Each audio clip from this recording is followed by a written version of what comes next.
আসন্ন বিধানসভা নির্বাচনের প্রস্তুতিতে উত্তরবঙ্গকে বিশেষ গুরুত্ব দিচ্ছে বিজেপি এবং সেই জন্যই অমিত শাহ উত্তরবঙ্গে আসছেন এবং 31শে জানুয়ারি তিনি সভা করবেন উত্তরবঙ্গে। আসন্ন বিধানসভা ভোটের প্রস্তুতিতে উত্তরবঙ্গকে বিশেষ গুরুত্ব দিচ্ছে বিজেপি। সেই লক্ষ্যেই আগামী 31শে জানুয়ারি শিলিগুড়িতে কর্মী সভা করতে আসছেন কেন্দ্রীয় স্বরাষ্ট্রমন্ত্রী অমিত শাহ। এই সভায় উত্তরবঙ্গের একাধিক জেলার বিজেপি কর্মীরা উপস্থিত থাকবে। বিজেপি দলীয় সূত্রে জানা গিয়েছে শনিবার বিকেল 3টায় বাগডোগরা গোসাইপুর সংলগ্ন এলাকায় এই কর্মী সভা অনুষ্ঠিত হবে। দার্জিলিং ও শিলিগুড়ি সাংগঠনিক জেলা ছাড়াও জলপাইগুড়ি, আলিপুরদুয়ার এবং কোচবিহার জেলার কর্মীরা এই সভায় যোগ দেবেন। দলের নিষ্ক্রিয় কর্মীদের ফের সক্রিয় করতেই এই কর্মী সভাকে বিশেষ গুরুত্ব দিচ্ছে বিজেপি নেতৃত্ব। বিস্তারিত জানবো এই মুহূর্তে আমার সঙ্গে সরাসরি রয়েছেন আমাদের প্রতিনিধি অংশুমান। অমিত শাহের এই কর্মী সভায় মূল রাজনৈতিক বার্তা কি হতে পারে? দেখো, আসন্ন 2026-এর নির্বাচনকে কিন্তু পাখির চোখ করে ইতিমধ্যেই একাধিক কেন্দ্রীয় নেতৃত্ব, বিজেপির কেন্দ্রীয় নেতৃত্ব পশ্চিমবঙ্গে আনাগোনা শুরু করে দিয়েছে। আমরা দেখেছি যে কিছুদিন আগেই প্রধানমন্ত্রী নরেন্দ্র মোদী তিনি পশ্চিমবঙ্গে 2টি সভা করে গিয়েছেন। এবার আসছেন অমিত শাহ। অমিত শাহ মূলত উত্তরবঙ্গ যে শক্ত ঘাঁটি, বিজেপি শক্ত ঘাঁটি, সেই শক্ত ঘাঁটিটিকে চিহ্নিতকরণ করে আগামী 31 তারিখে শিলিগুড়ির যে বাগডোগরা কাছে ফাঁসি দেওয়ার এয়ারপোর্ট অথরিটি অফ ইন্ডিয়ার একটি মাঠে তিনি কর্মী সভা করবেন। এই কর্মী সভায় মূলত কুচবিহার, আলিপুরদুয়ার, জলপাইগুড়ি এবং শিলিগুড়ি এবং দার্জিলিং জেলার দুটো সাংগঠনিক যে জেলা রয়েছে সেই জেলার কর্মীদের নিয়ে কর্মী সভা অনুষ্ঠিত হতে চলেছে। এবং ইতিমধ্যেই বিজেপির নেতৃত্ব, দার্জিলিং জেলা নেতৃত্ব বারবার করে দফায় দফায় করে জেলা পার্টি অফিসে বসে বৈঠক করেছেন যাতে এই অমিত শাহর কর্মী সভাকে সুষ্ঠুভাবে পরিচালনা করা যায়। এবং সমস্ত জেলা স্তরে যত সভাপতি রয়েছে এবং যত কর্মী রয়েছে, বিভিন্ন পদাধিকারী যারা রয়েছেন তাদেরকে কিন্তু এই কর্মী সভাকে আসার জন্য অনুরোধ জানানো হয়েছে। বিশেষ করে বিজেপির যেসব কর্মীরা যারা বসে গেছে, অনেকদিন থেকে কাজকর্ম করছে না, তাদেরকে কিন্তু বিশেষভাবে আমন্ত্রণ জানানো হচ্ছে যাতে এই কর্মী সভায় উপস্থিত হয়।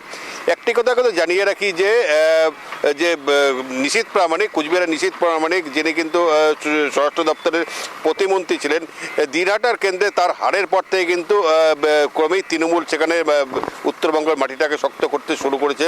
কিন্তু চিরকালই বিজেপির শক্ত ঘাঁটি হিসাবে পরিচিত এই উত্তরবঙ্গ, সেই উত্তরবঙ্গকে যাতে তৃণমূল আর থাবা না বসাতে পারে সেই উদ্দেশ্যে কিন্তু অমিত শাহর এই কর্মী সভা। এই কর্মী সভায় মোটামুটি লক্ষাধিক কর্মীদের সমাগম হবে এমনটাই কিন্তু বিজেপি নেতৃত্ব আশা করছেন। ইতিমধ্যেই সেই কর্মী সভাকে ঘিরে যে বাগডোগরার গোসাইপুরে যে মাঠ রয়েছে, এয়ারপোর্ট অথরিটির মাঠ, সেখানে কিন্তু বড় টেন্ট বানানো শুরু হয়ে গিয়েছে। ইতিমধ্যেই আগামী 31 তারিখে বেলা 3টে নাগাদ অমিত শাহ এখানে আসবেন, এখানে কর্মীদের উদ্দেশ্যে ভাষণ দেবেন।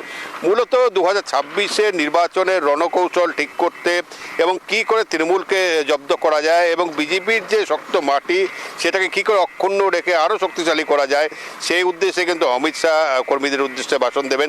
তবে একটি কথা কিন্তু পরিষ্কার যে 2026-এর নির্বাচনে বিজেপি যে এক চুলও জমি ছাড়তে রাজি না এবং তার জন্য তারা সর্বশক্তি ঝাঁপাতে চলেছে, সেটা কিন্তু অমিত শাহর এই আশা দেখে কিন্তু পরিষ্কার। আগামী 30 তারিখে অমিত শাহ গুয়াহাটির থেকে সোজা কলকাতা আসবেন। কলকাতায় সেখানকার রাজ্য নেতৃত্বের সঙ্গে কয়েকটি বৈঠক করবেন। বৈঠক করার পর 31 তারিখে তিনি সোজা এখানে চলে আসবেন। এখানে কর্মী সভা করার পর তার কিন্তু দিল্লিতে ফিরে যাওয়ার কথা রয়েছে। অংশমান, দলের নিষ্ক্রিয় কর্মীদের ফের সক্রিয় করতে ঠিক কি কি নির্দেশ দেওয়া হতে পারে এবং এই যে জনসভা রয়েছে এখানে বিজেপি কোন কোন নেতারা পৌঁছাবেন বলে জানা যাচ্ছে? দেখো, যেহেতু কেন্দ্রীয় স্বরাষ্ট্রমন্ত্রী অমিত শাহ সভা, সেখানে কিন্তু অবশ্যই রাজ্য নেতৃত্ব শুভেন্দু অধিকারী, সুকান্ত মজুমদার সহ একজাক রাজ্য স্তরের নেতৃত্ব থাকার কথা রয়েছে।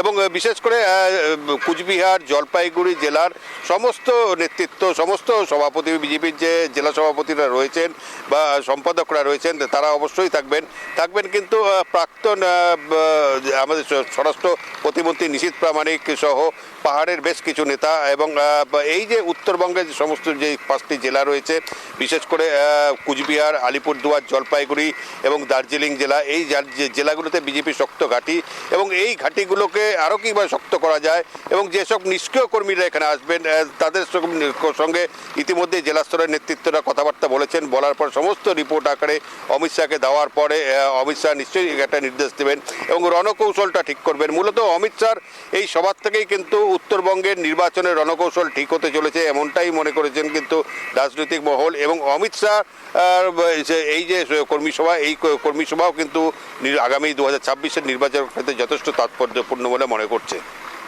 বেশ, ধন্যবাদ অংশুমান।